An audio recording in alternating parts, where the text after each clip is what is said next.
Hamas leader na umano'y utak ng October 7, 2023, attack sa Israel, kumpirmadong napatay sa Gaza. Bansang Turkey nagalit sa operasyong ito ng Israel. Isa sa pinakahuling kaganapan sa rehiyong Gitnang Silangan ngayon ay ang pagkakasawi ng leader ng Hamas na si Yahya Sinwar sa kamay ng Israeli Defense Forces, IDF. Ang insidenteng ito ay nag-ugat mula sa malawakang pagtugis ng IDF kay Sinwar na tinuturing na utak sa pag-atake ng Hamas noong Oktubre 7 laban sa mga sibilyang Israeli. Paano napaslang ng Israel Defense Forces si Yahya Sinwar? Ano ang epekto ng pagkawala nito sa sigalot sa Gitnang Silangan? Yan ang ating aalamin.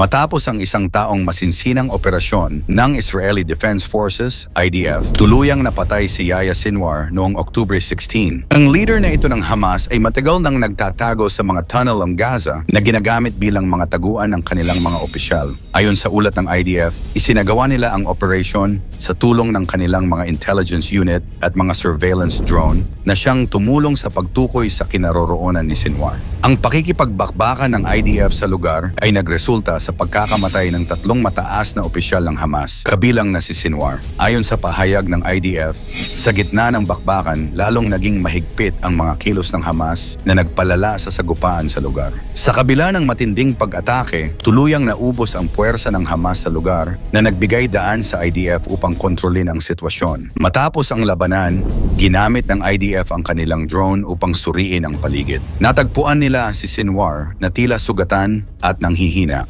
Bagaman sinubukan itong lumaban pa sa pamamagitan ng pagbato ng stick sa drone, mabilis na rumesponde ang IDF sa pamamagitan ng paggamit ng sniper upang tapusin ang buhay nito. Papel ni Yahya Sinwar sa Hamas at ang kanyang pagkakakilanlan. Si Yahya Sinwar ay isang kilalang leader ng Hamas na itinuturing na isa sa pinakamahalagang personalidad ng grupo. Siya ang itinuturong utak ng tinatawag na October 7 Massacre, kung saan maraming Israeli ang nasawi, kabilang na ang mga sibilyan. Ang kanyang pagkakapatay ay nagdulot ng malaking dagok sa operasyon ng Hamas, subalit nagbabadya rin ito ng mas matinding paglaban mula sa kanilang panig. Ang Hamas, bilang pangunahing armadong grupo sa Gaza, ay may malalim na connection sa Iran at iba pang anti-Israel na grupo sa rehiyon. Si Sinwar ang nanguna sa ilang taon ng pagpapalakas ng kapabilidad ng Hamas, particular sa pagpapalakas ng kanilang rocket at mortar capabilities. Reaction ng Komunidad International.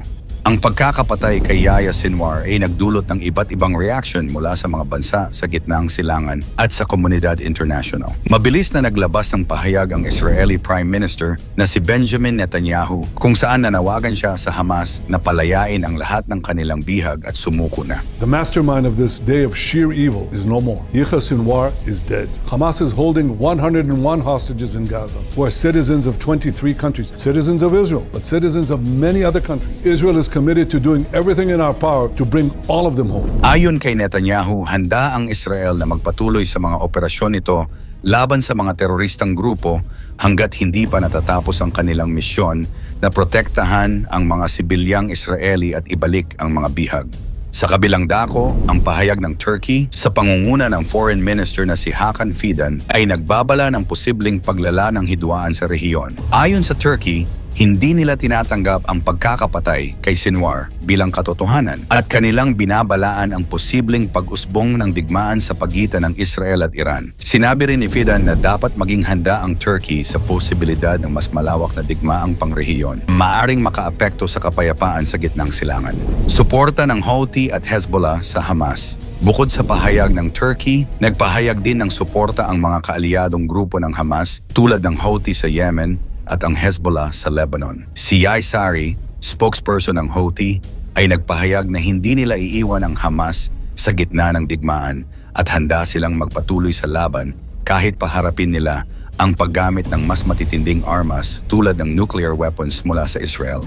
Ang pahayag na ito ay nagpapakita ng matinding alyansa sa pagitan ng mga anti-Israel na grupo sa rehiyon na maaring magdulot ng mas malawak na giyera. Samantala, patuloy namang lumalaban ang Hezbollah sa mga border areas sa pagitan ng Israel at Lebanon. Kasama rito ang pagpapakawala ng mga rocket mula sa kanilang mga posisyon na malapit sa mga base ng mga Chinese peacekeepers. Ang pangyayaring ito ay nagresulta sa pagkabahala ng China China na mabilis na umatras mula sa lugar at nanawagan ng isang investigasyon ukol sa aksyon ng Israel, pagpapalakas ng tensyon sa rehiyon. Ang operasyon ng Israel laban sa mga posisyon ng Hezbollah ay nagpalala ng tensyon sa mga border ng Lebanon at Israel. Dahil dito, lalong nagiging delikado ang sitwasyon para sa mga peacekeepers mula sa iba't ibang bansa, kabilang ang China na nakatalaga sa rehiyon upang mapanatili ang kapayapaan. Ang video footage ng mga Chinese peacekeepers na umaatras mula sa lugar ng bakbakan ay nagpakita ng kakulangan ng kanilang seguridad sa gitna ng tumitinding bakbakan sa pagitan ng Israel at Hezbollah. 作战什么指示到？注意反复，加强警戒，完毕。收到，收到。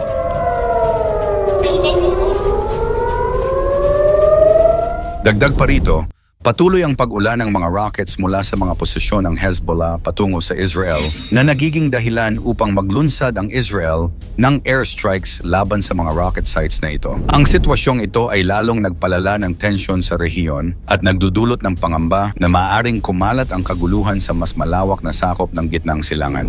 Potensyal na paglaban ng Iran at Turkey. Ang paglahok ng Iran sa kasalukuyang tensyon ay isang mahalagang usapin, lalo na't ang bansang ito ay matagal ng kaalyado ng Hamas at Hezbollah. Sa kabila ng pagkakasawi ni Yahya Sinwar, patuloy ang pagpopondo at pagsuporta ng Iran sa mga armadong grupo sa Gaza at Lebanon na maaaring magdulot ng mas matinding pag-atake laban sa Israel. Dagdag pa rito, ang pahayag ng Turkey na kailangan nilang maging handa para sa mas malawak na digmaan ay nagpapakita ng posibilidad na lumawak ang saklaw ng hidwaan, hindi lamang sa pagitan ng Israel at Hamas, kundi pati na rin sa iba pang mga bansa sa rehiyon. Ang mga hakbang na ito ng Iran at Turkey ay nagbabadya ng isang potential na regional conflict na maaring makaapekto sa kalakhan ng Gitnang Silangan. Kung magpapatuloy ang mga digmaan, at hindi magkakaroon ng diplomatikong solusyon, maaaring dumami ang mga apektadong sibilyan at ang rehiyon ay lalong mababalot ng krisis. Ang pagkakapatay kay Yahya Sinwar na isang kilalang leader ng Hamas ay nagdulot ng bagong yugto sa hidwaan sa pagitan ng Israel at Hamas. Sa kabila ng tagumpay ng IDF sa operasyon, tila hindi pa natatapos ang tensyon sa rehiyon. Ang suporta ng mga grupo tulad ng Hezbollah at Houthi kasama ang mga pahayag mula sa Iran at Turkey, papakita ng posibilidad ng mas malawak na digmaang pangrehiyon. Ang patuloy na kaguluhan ay nangangailangan ng agarang atensyon mula sa komunidad internasyonal upang maiwasan ang paglala ng sitwasyon at mapigilan ang mas malawakang digmaan na maaaring magdulot ng mas matinding paghihirap sa mga sibilyan. Kung walang agarang diplomatikong solusyon at tulong na darating, ang Gitnang Silangan ay maaaring muling maging sentro ng isang malaking krisis na tatagal ng mahabang panahon. Sa sunod-sunod na pagkawala ng mga leader ng Hamas at Hezbollah, makakabawi pa ba ito sa Israel? O tuluyan na silang susuko? Ikomento mo ito sa ibaba. Huwag kalimutang mag-like and share. Maraming salamat at God bless.